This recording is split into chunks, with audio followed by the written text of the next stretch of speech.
नमस्कार, आप देख रहे हैं हिंदुस्तान सीबी न्यूज और मैं हूं आपके साथ चोप सिंह सक्सेना और बात करते हैं इस वक्त की बड़ी खबर। राज्यसभा सांसद रामजीलाल सुमन के बयान पर देखिए सियासत गर्मा गई है।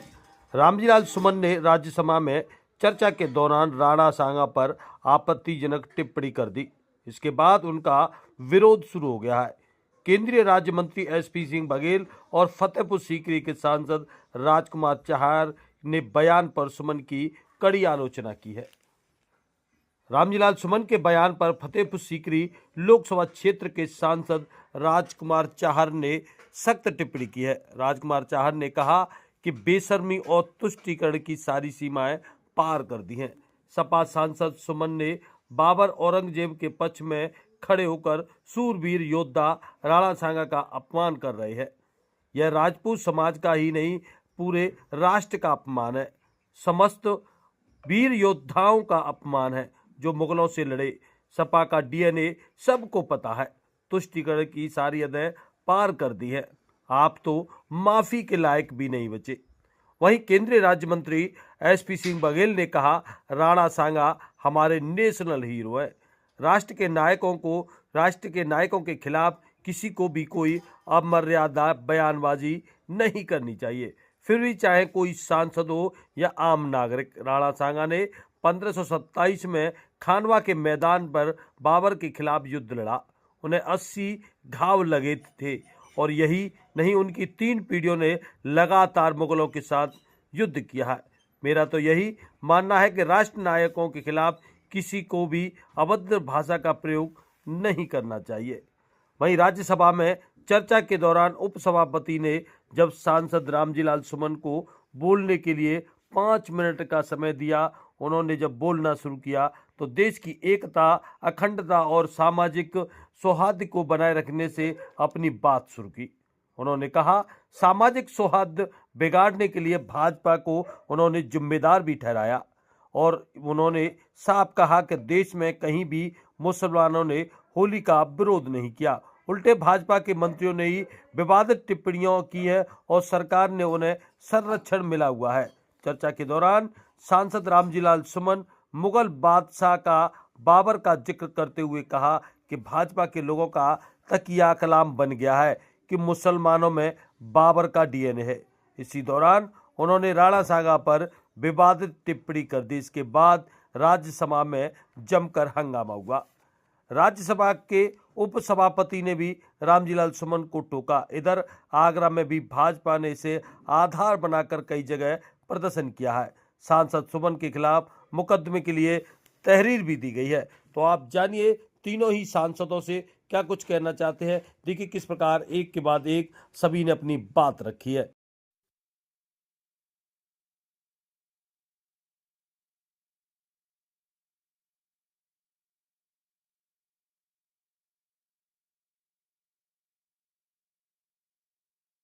देखिए, मैं तो व्यक्तिगत रूप से भी बहुत दुखी हूँ इस बयान की बात, क्योंकि जो खानुआ का मैदान है वो फतेहपुर सीकरी में है। फतेहपुर सीकरी भरतपुर के मध्य में खानुए का मैदान है। अब खानुए के मैदान में जो हमारे योद्धा वीर शिरोमणि प्रतापी सूरवीर राणा सांगा ने युद्ध लड़ा बाबर के साथ, एक आताताई आक्रांता के साथ, और उसमें उन्होंने इस तरह का युद्ध लड़ना और उनके ऊपर उनको समाजवादी पार्टी के एक सांसद, जो राज्यसभा के सांसद हैं, वो सीनियर सांसद, लोकसभा में भी रहे, उनके द्वारा ये बयानबाजी मेरे गले नहीं उतर रही कि आखिर उन्होंने कैसे कह दिया। मुझे ऐसा लगता है कि हर पार्टी अपने एमपी को एक सब्जेक्ट देती है पार्लियामेंट के अंदर बोलने के लिए। तो ये समाजवादी पार्टी की सोच है, तुष्टीकरण की राजनीति कर रही है। तो कभी वो औरंगजेब के बारे में उनकी महिमा मंडन करते हैं, कभी वो बाबर के बारे में करते हैं। तो ये तो पराकाष्ठा हो गई जी। पार्लियामेंट के अंदर खड़े होकर एक राज्यसभा के सांसद समाजवादी पार्टी के द्वारा ये कहना कि राणा सांगा गद्दार और उनके अनुयायी गद्दार, तो उन्होंने पूरे भारतवासियों को गद्दार बता दिया।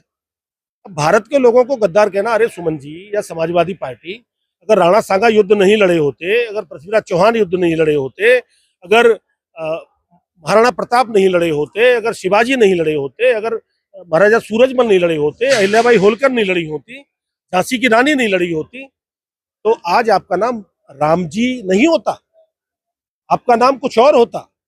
जिनके आप अपने आप को वंशज बता रहे हो, मुझे लगता है कि आपका नाम कुछ खान होता सभी लोगों का। तो आज मैं समझता हूं कि इस तरह की टिप्पणी करना राणा सांगा के ऊपर, ये केवल राजपूत समाज का अपमान नहीं है, ये भारत के उन योद्धाओं का अपमान है जो किसी भी जाति, किसी भी वर्ग, किसी भी क्षेत्र से आते होंगे, जिन्होंने प्राणों के न्यौछावर किए, जिन्होंने युद्ध लड़े, जिन्होंने कितनी यातनाएं सहन की। गुरु गोविंद सिंह से लेके हमारे सिख धर्म के जितने हमारे गुरु हुए, उन्होंने कितनी यातनाएं मुगलों से सहन की। आगरा के अंदर क्या क्या नहीं हुआ, गोकुला जाट का फुब्बारे पे कत्लेआम किया गया, खून के फुब्बारे छूटे, शिवाजी यहाँ बंद रहे। तो उनका महिमा मंडन करना बाबर का और औरंगजेब का समाजवादी पार्टी सोच दर्शाती है कि तुष्टीकरण की अभियान में वो कितने आगे चले गए। अब तो इनको मैं समझता हूं कि माफी मांगने का भी अधिकार नहीं है, क्योंकि माफी गलती पे मांगी जाती है, ये गलती नहीं है जी, ये तो सीधे सीधे समाजवादी पार्टी का डीएनए है जो लोगों के सामने है। देखिए, राणा सांगा हमारे नेशनल हीरो हैं। 1527 का खानवा का युद्ध विश्व के वीरता से लड़े हुए युद्धों में से एक है, जिसमें लगभग 70 साल की उम्र में राणा सांगा को 80 घाव हुए। एक पैर गया, एक हाथ गया, आंख गई, 80 घाव थे उनको। और बाबर ने अपने बाबरनामा में भी तारीफ की है कि was like the fossils of the soldier, ऐसा मैंने पढ़ा उसके बावजूद कि एक सैनिक के रूप में भगना अवशेष थे। ये भी कहा कि जितना अच्छा लड़ना जानते थे उससे ज्यादा मरना जानते थे।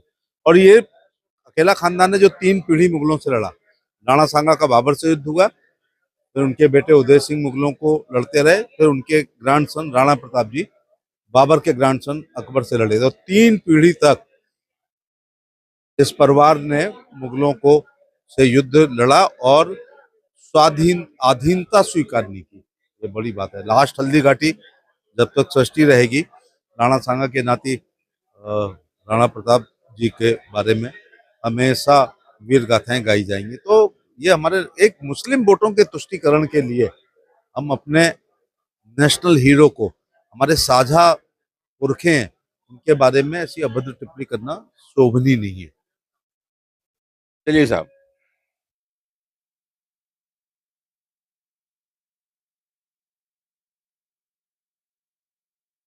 देखिए, मेरा मकसद किसी की भावना को ठेस पहुंचाने का नहीं था।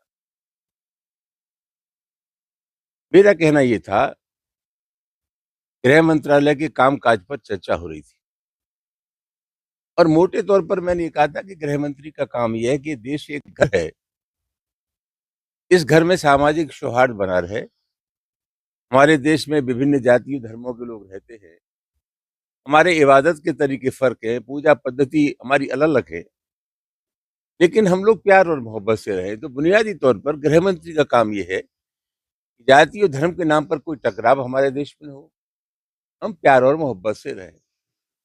मुझे तकलीफ इस बात की थी कि अभी होली का त्योहार था, एक मुसलमान ने हिंदुस्तान में का विरोध नहीं किया, लेकिन इसके बाद भी उनके खिलाफ बयान छपते रहे। एक बिहार के विधायक हैं, एक यूपी के विधायक हैं बीजेपी, उन्होंने कहा था मुसलमानों को दिक्कत है तो अपना घर बंद कर ले। एक अलीगढ़ के जनप्रतिनिधि हैं, अलीगढ़ यूनिवर्सिटी में कभी भी होली मिलन का कार्यक्रम नहीं हुआ था।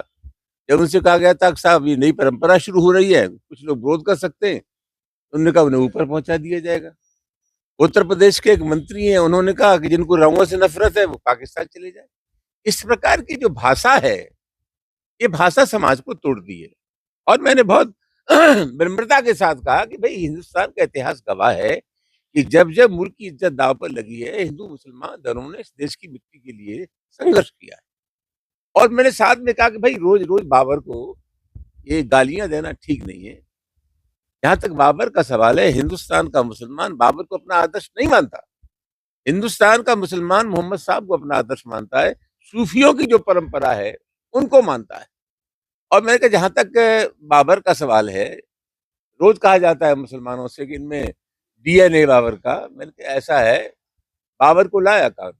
ऐतिहासिक तथ्य है, इब्राहिम लोदी को हराने के लिए राणा सांगा ने बाबर को आमंत्रित किया।